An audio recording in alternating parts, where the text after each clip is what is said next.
Hi, Apartment Therapy. I'm Jennelle, and welcome to my 450 square foot apartment in Brooklyn, New York. Come on in. I feel like the entryway kind of sets the tone for your apartment.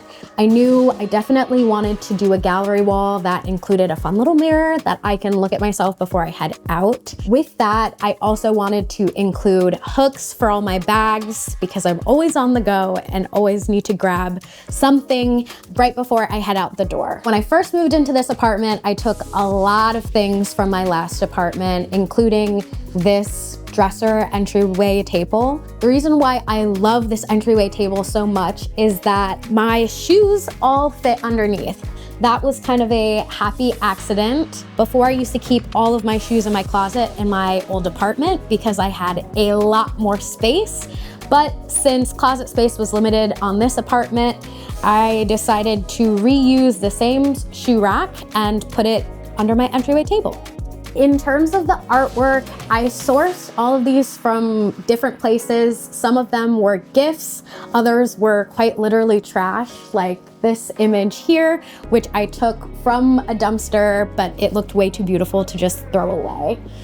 Others I sourced from other countries, like this hat, which was sourced from Indonesia.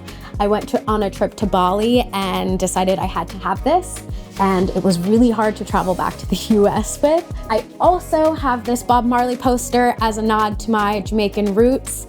Both my parents are Jamaican, so that was just to make it feel a little bit like home, which is also why I went with rattan in a lot of my designs, just to put that extra nod to the Caribbean as well.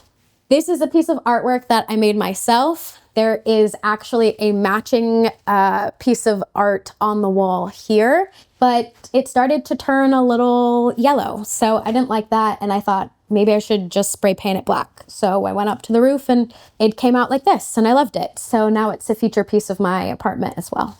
This is my bar that doubles as a shoe cabinet for storage because I have a lot of shoes. It's called bar cabinet, my bar. Most of the things that you see here were actually gifted from clients. I work as an event planner, and so I actually end up taking a lot of things from events, and that includes this fun atmosphere sign, which was used at a recent event that I did. This wall here is the first wall that I painted blue. Originally, it was supposed to be this vibrant pink color because pink is one of my favorite colors. That didn't work out. I absolutely hated it. So through trial and error, I found this perfect shade of blue that felt, again, like it had a subtle Caribbean vibe, but was also bright enough to welcome anyone who was walking through the door. That's exactly the same reason why I picked this print of a tropical bird. Fun fact, I actually hate birds, but I really liked the way that this made my space feel a little bit more lively and a little bit more tropical. So this is my living room space. I was going for a Scandinavian-Eclectic vibe, really rooted in some neutral colors, textures and tones, but brought to life with some vibrant pops of color that can be seen in my pillows, my chairs, and some of the artifacts that I've collected throughout my time spent traveling around the world. The chairs in my living room are special and sourced from two different locations. I got my big comfy red chair from Facebook Marketplace, and I found this chair on the curb. It was actually just getting put out, so it wasn't dirty or anything. It was brand new. The previous owner just didn't like it. So that's one of those New York City moments that I love when sourcing furniture. This ottoman is something that I took from my previous apartment. It works as storage in addition to holding my fun little knickknacks.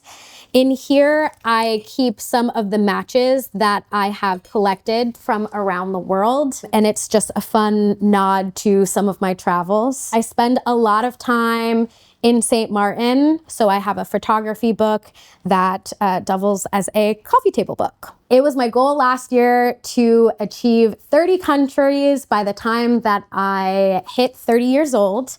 And I not only did it, but I've now been to 36 countries and 5 different continents. Since travel is such a huge part of my life, you'll see a lot of fun knickknacks kind of sprinkled throughout my apartment to add a fun nod to the fact that I'm kind of travel obsessed.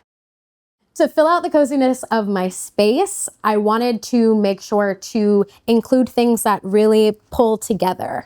So a huge piece of that was adding this checkered rug. I'm obsessed with checkered patterns, so it felt like the right tone of neutrals as well as some visual interest. It creates a focal point for the room that ties really nicely together with this piece of art that has been in every single apartment that I have lived in New York, which you can see is also square patterns and adds a little bit of va-va-voom. And I actually pulled it out of the trash. My neighbor was throwing it away and I thought, absolutely not. That's gonna come home with me. One of the best attributes about using curtains as a divider is that it not only divides some of this space and keeps my home in zones, which is really important to me, it also allows for a lot of light to flow in naturally. This is my media console. This was one of the first things that I tackled when I moved into the apartment because it was super important that I establish this as an area since I spend a lot of time in front of the TV using the stuff that's in my display cubbies. These storage cubbies were taken from my old apartment and they were actually used as closet storage. But I thought I'd try something a little bit different with this apartment and feature them as display storage for all my books and knickknacks and other fun things that I pull out throughout the week and use in my everyday life. Having a separate desk space was super important for me since I work from home. So 40 hours of my life is spent right here in this chair. So of course I wanted it to feel really at home, cozy, but also a little productive, which is exactly why I put in a standing desk that helps me get out of the chair, move around a little bit, and feel like the space isn't so claustrophobic. It was really important for me to marry the concepts of functionality, productivity, and coziness. Some of my favorite cozy touches of this space are my big comfy chair that I'm able to sit crisscross applesauce. I have my candle here that gives me some zen when I really need it. I also included my inspiration board, which includes a lot of really nice notes from coworkers and past clients that just keep me motivated. But it also works productively. I'm able to hang my headphones from here or hang any sort of materials that I need to keep me on track. I wanted to make sure that this wall was interesting. The way that I did that was creating an accent wall. I went to the store, found a paint, thought it was the same paint, but it wasn't. It was actually a little bit lighter, but I liked the way that it looked. Welcome to my bedroom. I don't like the way I said that. Welcome to my bedroom. This is my bedroom. It's also the coziest corner of my apartment. I wanted it to feel airy, yet also intimate, and just feel like I can curl up in bed, watch a movie, and be myself.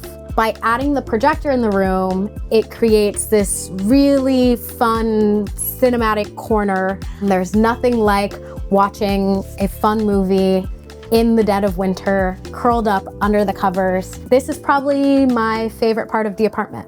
I was able to create this private nook by adding these lightweight curtains that allow for some light to flow through, but also create some division between my bed space and the rest of the room. Because the light switch is located by the door, it was important for me to add a light by the bed that I could have on as a reading light. I went to the dollar store, I got a lantern, I bought a string light from Amazon, I put the light in the lantern, and hot glue gunned coffee filters to the lantern to create this really cool art piece that also functions as a lamp. That's probably my favorite piece of furniture in this apartment because it feels really high-end and expensive, but it only cost me about $8 to make. So that's my kind of deal. What else do I have going on? Another DIY that you can see throughout my apartment is the way that I used electrical tape to create a warehouse style window throughout the apartment.